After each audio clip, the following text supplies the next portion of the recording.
Hello everyone and welcome back to the Cupcake Jemma channel with me, Gemma, and I'm here to officially welcome you into 2023. This is the first recipe video that we've posted last week. It was an Ask Me Anything, which we like to do at the beginning of the year sometimes. So check that out if you haven't seen it already. And if you want to see us answer more questions, then head over to patreon.com/cupcakejemma and sign up to the Bake Club, where you can see an extra long version of that video where we answer a whole ton more questions. We did actually have quite an influx of Bake Club memberships over the Christmas period, presumably people buying memberships for their loved ones or for themselves for Christmas. So I just want to say a massive thank you if you are one of those Bake Club members who joined. We are so grateful for your support. This really does help to support the channel and help us to keep creating great content for you. I know how hard it is, especially at the moment with everything that's going on in the world, to sort of sign up to something which costs money, but we do appreciate it so much. And if you want to see more particular kinds of content for your Patreon, then let us know over there, and we'll do our best. Anyway, speaking of content, what are we here for? Well, I'm here to tell you what you can do with that lingering bit of drying up panettone that didn't quite get finished over Christmas. Oh my gosh, the Christmas smells are coming back. I love it. Oh, it's so buttery and yummy and fruity. I get a panettone every Christmas, without fail, but I'm basically the only one that eats it. Because I've got a really small family and my husband doesn't really eat sweet stuff. I know, ridiculous, isn't it? But anyway, so I'm always left with like a bit, which I'm like, oh, I just don't really want to have to eat this on my own, like as it is. Not that it's not delicious, of course. So I thought, what can I do with this, which is fun and exciting? Well, Sally actually did a bread and butter pudding recipe with panettone last Christmas. And I thought I would take that even further and make a bread and butter pudding waffle with panettone. I know, right? Sounds good. This is something which I have eaten both for breakfast and for dessert. It's an all-rounder, guys, so get involved. Now I started with a kilo of panettone and I've got just over a quarter left. So this is about 350 grams, I'd say. So I'm gonna start by just chopping it into chunks that are about 1 inch thick.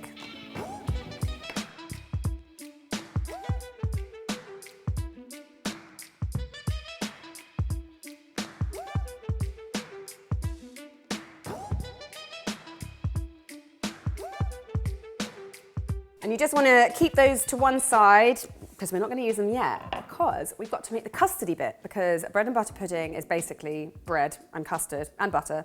And this custard is special because I'm actually putting butter in it already. So I have a saucepan here. I'm going to add my butter. I've got 25 grams here. I'm going to add to that 120 grams of milk, 120 grams of double cream, and then set that over a low-medium heat and get that warming through. Meanwhile, I am going to, in a bowl, whisk 2 large eggs, and I've got some sugar here. I'm going to add ½ a teaspoon of vanilla and a good pinch of salt, and then just whisk that until it's all really well combined. Then once my milk mixture is starting to steam and almost ready to bubble away, take it off the heat and then add it slowly to your egg mixture, whisking all the time. This is going to temper the eggs and stop it from scrambling, which would just be a nightmare. Right, we're not going to put this back on the heat like you might with a normal custard or creme anglaise or creme pat to thicken up, because we want this to be a thin custard, because it's going to be cooking in the waffle machine. Now we need to soak all our panettone, so just pour all of it over the top of the panettone, give it a really, really good stir so that every single bit is absorbing all of that lovely custard, and then just let it sit for about 5 minutes while you wait for your waffle machine to heat up. Oh, exciting.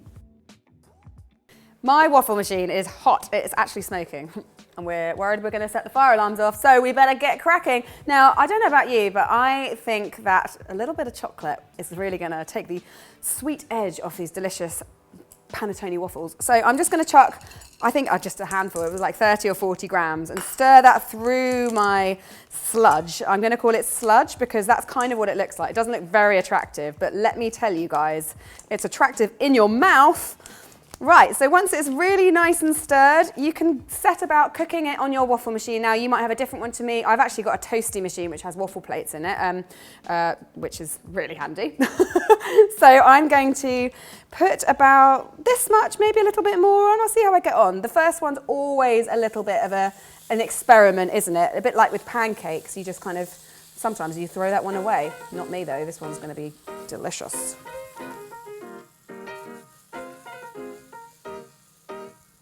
then shut that bad boy up and let it cook for 4 to 5 minutes.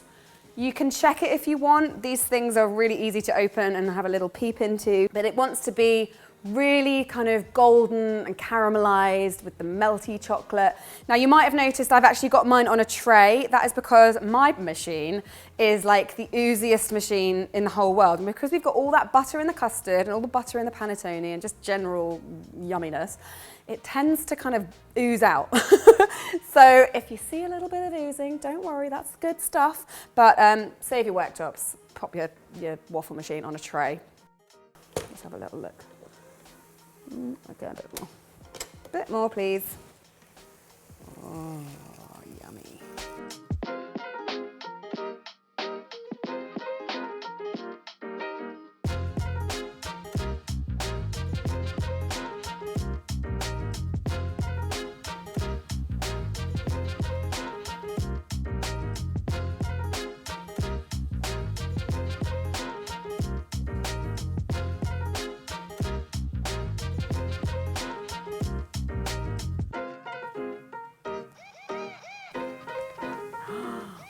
That's like the best yet. Okay.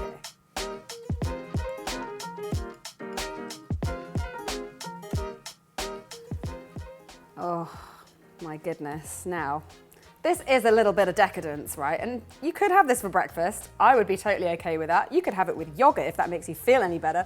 But I'm gonna have mine with a good old scoop of vanilla ice cream, or any ice cream will do, frankly. Hot and cold, guys, you know where it's at. Now, let's see what this is all about. We've got squishy, soft, plump waffles, got all that chocolate melted. I hope we're gonna have some fruit. I mean, we are, because it's in there. So let's see, a bit of ice cream, please. That wasn't really enough. Ooh. It's really hot.